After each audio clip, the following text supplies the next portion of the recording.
좋아요, 구독!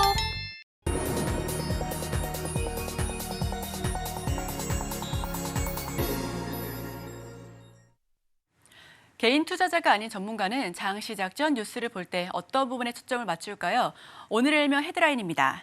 미중 전환점 이끌 에이펙에 쏠린 눈, 해빙 모드 급물살. 자, 헤드라인 풀어주실 분이죠. 인사이트K 배종찬 소장 함께합니다. 어서 오세요. 안녕하십니까? 네, 지금 많은 투자자분들께서 여러 이슈들을 점검하면서 에이펙 역시 빼놓을 수 없는 이벤트로 생각하고 있습니다. 헤드라인 풀어주시죠. 그렇죠. 왜냐하면 이제 미중 관계 때문입니다. G2 세계 경제도 양축이라고 얘기를 하는데 이 G2 국가, 미국과 중국과의 관계가 어떻게 되느냐에 따라서 세계 경제도 영향을 줄 수밖에 없고 또 우리 경제에도 큰 영향을 주고 우리는 또 받을 것으로 보입니다. 자, 에이펙에서 뭐 완전하지는 않았지만 그래도 훈훈했고 그렇게 될 거라고 또 제가 우리 시간을 통해서 예측을 해드린 바가 있습니다. 자, 이 에이펙을 기점으로 해서 미중 관계가 좀 회복이 된다. 이렇게 이제 전망드릴 수밖에 없는데 결과적으로는 중국 기관지죠. 인민일보에서도 이렇게 이야기를 합니다. 중미 양국의 공동 이익은 중국 기관지이기 때문에 중국을 먼저 이야기합니다.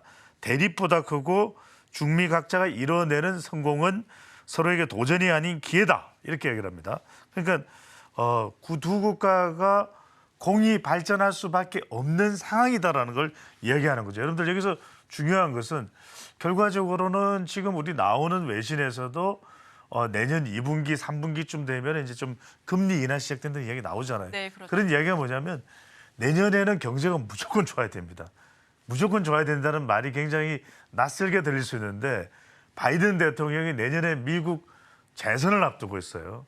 그리고 또 시진핑 주석도 이제 15년 역대 중국의 마오쩌둥을 제외하고는 걷지 않았던 10년 이상의 지도자 길을 가는 거기 때문에 상당히 경제가 좋아야 됩니다. 그런 상황이기 때문에 그렇지 않으면 트럼프 전 대통령이 또 무슨 이야기 했냐면 인도 태평양 경제 프레임워크 이번 에이펙에서 중요했죠.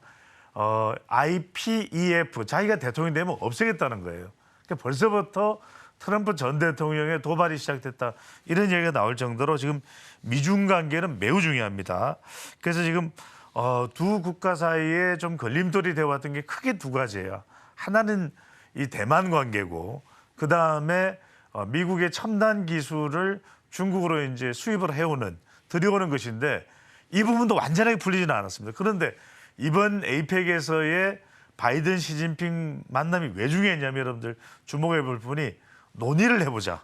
그게 중요한 겁니다. 그러니까 군사 안보 채널도 다시 가동하자. 그리고 미국이 중국과 기술적으로 협력하는 부분도 좀 고민을 해보자. 근데 여러분들이 숨겨져 있는 뉴스가 뭐냐면은 지금 중국은 미국의 이 70만 톤의 대두를 구매하기로, 그러니까 굵기가 아주 큰 콩을 대두라 그럽니다. 이 대두를 사줘야 돼요.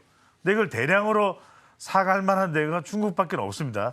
7일 발표를 했죠. 사가겠다고. 그다음에 젠슨항입니다. 엔비디아는 중국 시장 공급용 AI 칩 3종 세트를 계획을 한다는 거예요. 이 이야기는 뭐냐면 자, 완전히 공개적으로 중국과 다 소통하기로 했다. 중국과 이제 기술적 교류도 하기로 했다. 이렇게 발표를 못해요. 바이든 대통령도. 그리고 시진핑 주석도 그렇게 못합니다. 서로의 자존심이 있죠. 그렇지만 조금씩 풀려가고 있다. 자, 이걸 한번 보시죠. 이게 이 그래프가 뭐냐면 미국의 중국산 제품 수입 비중인데 2018년에 상당히 높았죠. 비중이. 그러니까 비중 퍼센트니까 거의 중국 제품이 20%에 달할 정도에서 2018년 뭐 이럴 때는. 근데 지금 상당히 많이 내려왔지만 2023년 1월 보면은 좀 회복이 돼요. 이게 뭐냐면 좀 그동안 묶여 있었던 꽁꽁 얼어붙어 있었던 것이 서서히 해빙 모드로 가고 있다. 이렇게도 볼 수가 있겠죠. 네, 우선은 완벽하게는 아니다만 어느 정도 화해 모드가 되어가는 건 맞아 보입니다. 자, 그렇다면 여기서 투자 포인트는 왜냐하면 우리도 눈치 게임을 해야 되니까요. 그렇죠. 네. 어떤 투자 포인트 좀 잡아보면 될까요? 그래서 투자 방향을 좀 보실 필요가 있습니다. 방향을요? 그렇죠. 미중 관계에서 고율 관세와 해외 의존도가 높았던 것이 이제 좀 풀릴 수 있다. 그동안 중국을 꽉 묶어둔 것이 관세를 높여버렸거든요. 미국이 트럼프 전 대통령 또는 해외 의존도가 높은 제품에 대해서 뭔가 규제를 했어요. 근데 그 부분이 조금씩 풀릴 가능성이 상당히 높다 이렇게 보실 수가 있는데 그동안 이제 해외 시장에서 큰 수익을 창출해 왔던 것을 미국이 이건 못 보겠다. 중국이 뻗어나가는 건 못 본다. 그래서 이제 묶어두었고 그다음에 미국의 무역법 슈퍼 301조를 가지고서 관세 폭탄을 매겨버렸단 말이에요. 근데 이제 그렇게 해서 꽉 이 미국이 중국을 묶어두는 그런 형태로 이제 전개가 됐는데 이게 이제 조금씩 풀려 나간다라는 걸 우리가 볼 수 있는 것이고 이렇게 이 중국을 꽁꽁 묶어뒀던 사람이 누구냐면 도널드 트럼프 행정부에서 2018년 7월을 전후해서 4차례에 걸쳐서 중국산 제품에 대한 고율 관세를 부과했습니다. 자 보시죠. 이 그래프가 보여주는 의미는 뭐냐면 자 미중 갈등이 완화될 때는 관세가 낮은 제품이 아니에요. 관세가 높은 제품이 어려웠기 때문에 그 산업이 어려웠기 때문에 자 노란색 그래프 지금 TV에 따라서는 주황색처럼 보일 수도 있습니다. 이 노란색 그래프 위에 상단에 있는 부분을 보면 고율 관세 징수 산업의 지수가 좋아졌다는 거예요. 그러니까 이야기는 뭐냐면 묶여 있었던 목눌림 현상이 있었던 그런 산업 쪽이 좋아지는 상황이 전개됐다. 그래서 이 미중 훈풍기에 기대할 수 있는 섹터가 어디냐 이걸 보면서 우리 산업에는 어떤 영향을 주는지 보면 됩니다. 자, 3가지인데 하나가 반도체 소부장입니다. 반도체 소재 부품 장비. 왜? 반도체를 이제 중국이 더 생산할 수가 있는 상황이 전개될 수 있기 때문에 그러면 소재 부품 장비가 중요하다. 두 번째는 뭐냐면 자동차 부품이다. 전기 자동차를 주력으로 생산하고 있는 중국이 이 부분에서 배터리와 관련된 부분 우리 2차 전지랑 연결될 수 있죠. 마지막으로는 백색 가전인데 자 백색 가전은 이제 중국산 제품이 하이얼도 그렇고 판치는 거 아니야. 우리 LG하고 삼성은 좀 물 건너간 거 아니야. 이렇게 생각하실 수 있는데 조금 차이가 있습니다. 짧게 요약을 해드리면 자 반도체 설비 영역에서는 중국 내의 국산화율이 5% 미만입니다. 무슨 이야기냐. 자 그래프 한번 바로 보시죠. 그 다음 그래프가 나올 텐데 자 이게 이제 중국 반도체 장비의 중국의 국산화율입니다. 그러니까 잠깐 오른쪽을 보시면 오른쪽은 중국의 국산화율이 낮은 거예요. 그러니까 뭐 산화 확산 열처리 장비, 애칭 장비, 코트 디벨로퍼, 방막 침적, 리소그래피, 이온 주입 장비. 이 용어 몰라도 됩니다. 여러분들 그러면 무슨 이야기냐? 자, 이 소재 부품 장비는 들여와야 되거든요. 그걸 중국에 그래도 들여갈 수 있는 나라가 어디냐? 대한민국입니다. 그래서 한국의 소재 부품 장비 반도체 쪽이죠. 경쟁력의 반사이익을 누릴 수 있다. 여기 좀 여러분들이 주목을 해주시면 되고 특히 이제 익스트리머리 울트라 바이올레이트 극자외선 리소그래피라고 하는데 이 부분은 우리가 탁월한 능력을 가지고 있거든요. 이 부분을 여러분들이 주목을 해보실 필요가 있을 것 같습니다. 그다음에 전기 자동차는 중국이 가지고 있지 않은 국내 자율주행차 기술이 이제는 많이 중국 쪽이 원할 수밖에 없거든요. 그쪽에 주목해 주실 필요가 있고 마지막으로 백색 가전은 이거 뭐 냉장고 선풍기는 중국산이 너무 싼 거 아니에요. 우리가 도저히 못 버틸 텐데 그래서 백색 가전 중에서 뷰티 헬스케어는 중국이 못 따라와요. 그래서 네. 백색 가전 중에서 뷰티 헬스케어 쪽은 우리가 주목해 보면 좋겠습니다. 네, 오늘의 일면 전문가는 미중 훈풍기 기대 수혜감이 도는 섹터, 반도체 소부장과 자동차 부품 그리고 백색 가전을 꼽아봤는데요. 그럼 바로 이어서 종목 이야기 들어보시죠. 네, 시간이 없어서 빨리 말씀드리겠습니다.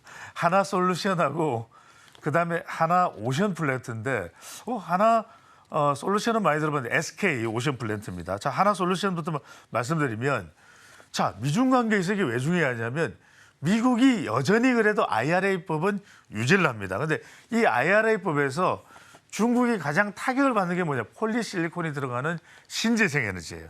여기에서 강점을 가지고 있는 국내의 독보적인 회사가 하나 솔루션입니다. 그래서 여전히 미중 관계 속에서도 독자적인 이 기업 실적을 꾸준히 유지할 수 있는 기업, 더 늘려갈 수 있는 기업이 하나 솔루션인데 자, 하나 솔루션 주목해야 되는 이유가 뭐냐면 자, 노르웨이의 폴리실리콘이 중요합니다. 원료가 되기 때문에 이 REC 실리콘이라는 기업의 지분을 많이 가지고 있는데 미국에서 이제 가동이 됩니다. 그러니까 미국 시장에 훨씬 더 하나 솔루션의 매출과 영업망이 확충될 수밖에 없는, 그러니까 미국에서 폴리실리콘, 이게 과정입니다. 만들어지는. 그다음 인곳 웨이프, 셀, 모듈로 다 이제 가능해집니다. 밸류 체인이 가능해진다는 이야기거든요. 게다가 이제 지금 국내에서는 화성도시공사와 민간합 등으로 H테크노밸리, 이 일반 산업단지도 하나솔루션이 주도를 합니다. 자, 그래프 바로 보시죠. 이렇게 보면 한참 잘 나갔을 때가 뭐 7만 원대였는데 지금 우리가 2016년 이후 보면 지금 3만 원대로 내려와 있어요. 그러니까 지금은 좀 여러 가지 매출이나 이런 부분에 있어서 좀 눌려 있지만 펀더멘털이나 PER로 보더라도 결코 그럴 만한 기업이 아니다라는 점에서 또 IRA법에 불구하고 계속해서 지속적인 그 매출과 기업의 경쟁력 유지가 가능한 기업이라는 것에 좀 주목을 해보실 필요가 있고, 많이 주목 안 하셨던 기업이 어디냐면 SK 오션플랜트예요. 네, SK 오션플랜트인데 SK 오션플랜트를 제가 강조를 해드리는 것은 해상 풍력에 관한 아시아 넘버원이에요. 근데 그런 부분에 우리가 잘 주목을 안 하거든요. 게다가 또 대기업 배경이 있는 것은, 기본이 있는 것은 이 기업이 재무적으로도 아주 큰 위험은 없겠다, 이렇게 좀 주목을 해보셔도 되는데 SK플랜트가 길게 설명드리려면 한도 끝도 없고요. 자, 최대 150mm의, 우리 왜 이제 해상 풍력 생각하면 이렇게 뭐 프로펠러도 있고 다 그런 부분에 있어서 아시아 최고 수준의 기술력을 가지고 있습니다. 대만을 주력 시장으로 하는데 대만이 신재생 에너지를 많이 해요. 그래서 대만을 근간으로 해서 이 시장을 더 넓혀가고 있는 것이 SK 오션플랜트인데 3분기까지는 좀 기대치 못 미쳤을 수 있어요. 그런데 우리가 주목해야 될 것은 뭐냐면 향후 수주 전망이 상당히 높다. 특히 이제 뻗어 나가는 쪽이 어딘지를 보시면 되는데 국토가 강하라고 바람도 많이 불기 때문에 우리 이선 앵커도 가보셨는지 모르는데 호주입니다. 호주에 진출을 합니다. 호주에 바로사 원유 생산 저장액 하역 설비에, 여기에 또 이제 그동안 들어간 비용 때문에 지금 비용이 잡혀서 실적이 좀 안 좋은 것처럼 나오고 있는데 연말부터는 이런 부분들이 해소될 것 같고요.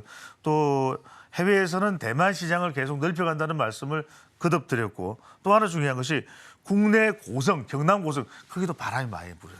거기에 50만 평의 규모의 또 새로운 이제 이 생산 시설이 완비되게 되면 말 그대로 오션플랜트의 해상 풍력 얼라이언스가 만들어지는 거예요. 그래서 그동안 주목을 많이 안 하셨던 분들도 SK 오션플랜트가 뭐지? 하나오션은 조선업인데, 자, 해상 풍력입니다. 신재생에너지.